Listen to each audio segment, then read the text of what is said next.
Hello again, friends. I know it's been a while since I've been able to share on the blog, and I'm really relieved that I finally have the energy and the motivation to let you know what's been going on.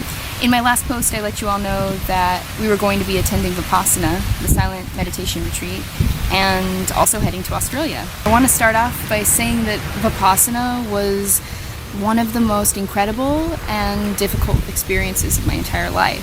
Sitting on a mountaintop meditating sounds like the perfect getaway, but until you put yourself there, you won't understand what that struggle is like. It's not the silence, it's not the uncomfortability, it's not the meditating, it's meeting yourself and really coming to terms with where your mind is at and how much work you actually need to do to become the person that you've always wanted to be. I found myself shifting and moving every time we would do sitting meditation. I couldn't find a comfortable spot. Every place that I moved to, every position that I adjusted to felt painful or numbing or distracting in some way. We had an incredible teacher who really made an impression on me. He led us through the week in our meditation instructions and also Dhamma talks, which gave me so much more insight onto what Buddha's teachings really are. One of the most profound things that our teacher said during the week was that shifting and moving, that's suffering. We are constantly having to adjust. We can't sit for a very long time without getting uncomfortable. We can't stand for a long time without having to sit down. It is the human experience to be uncomfortable, to experience suffering. Not even necessarily in the extreme ways that we would think suffering would manifest, even just in being human, being hungry, being uncomfortable. That's suffering too. And it was very physically apparent to me in that moment, but also on a much larger scale. I always feel like where I am might not be where I'm supposed to be. And maybe that is a direct result of having grown up in a military family that moved every 3 years. I just have itchy feet, but I think there's something else to that. And I began to wonder, am I on this journey because I'm running away from something? Or am I running towards something? I still don't necessarily have an answer to that. After we left Vipassana and we arrived in Australia, things weren't turning out exactly the way that I wanted them to or had anticipated them to. We came here because we had basically run out of money in Thailand, and I didn't want to stop traveling. I wanted to keep moving and continue on this incredible adventure that we had embarked on.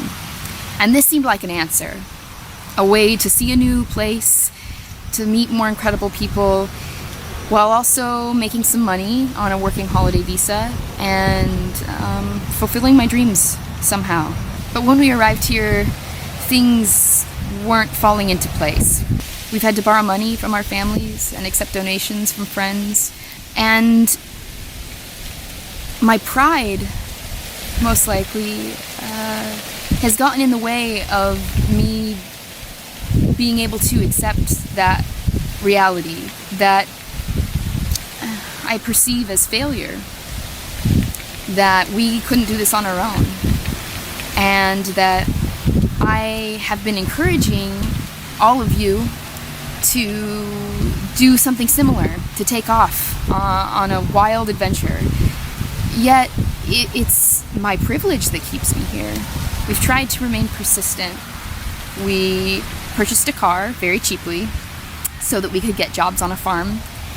And we've been looking for jobs for 2 weeks straight without any luck. Everyone has been telling us that it's not the season right now for picking fruit, that we need to wait a few weeks, or that we came a little late.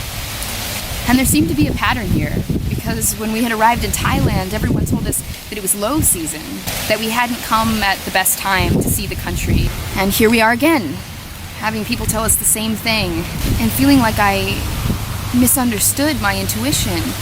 because it was my intuition that led me and Jordan on this journey, and it was my intuition that led us to Australia.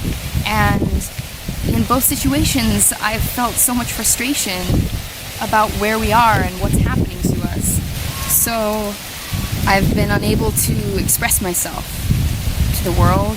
I felt a little bit of shame in my discouragement, especially after having gone to Vipassana and leaving with such a positive outlook and such a high on life. I found myself slipping back into some of the same mental patterns that I had recognized didn't serve me and only aided in my suffering. But there's always an underlying knowing that there is something greater working that I don't understand. Though I do feel guilt about my privilege in getting to experience something that I didn't necessarily completely manifest on my own. I am really grateful to have so much encouragement and support from my family, especially. I wouldn't be here if it wasn't for them. And also my friends, who, whenever I have expressed my discouragement, have always lent great words of advice and continue to push me on. And also having a partner who doesn't let me quit. So as of right now, we have found ourselves at a camp that we stumbled across using this app called WikiCamps, which allows you to see where you can camp for free and for a fee all over Australia. We wound up here in the middle of the day a few days ago, and it turns out it's more like a community than anything else.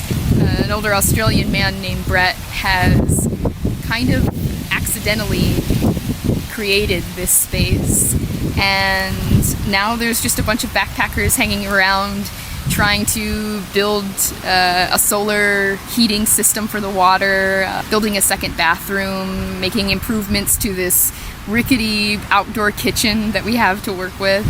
There's chickens, pigs, horses, and a small vegetable garden that we gather and cook from. We have dinners together every night over the fire. These people are some of the best that I've met since we've been here. Although we're not making money here, I feel really good contributing my time to something that other people can enjoy and benefit from. And everyone here is on the job hunt too, so we're all helping each other and pointing each other in the right direction for what farms might be looking for work. And I am feeling a lot more optimistic now about what our near future holds. I hope that the next time that I talk to you guys that we have a good job and things are turning up. But as of right now, I'm feeling pretty good about our situation. I really hope you'll read the blog that I wrote about our Vipassana experience and more. I really wanted to go into depth about that because there's just so much more that I don't have time to say. And again, if you haven't subscribed, please do. I always appreciate more followers. It continues to encourage and support us along this path. I can't wait to talk to you all again soon and share with you the progress of our time in Australia.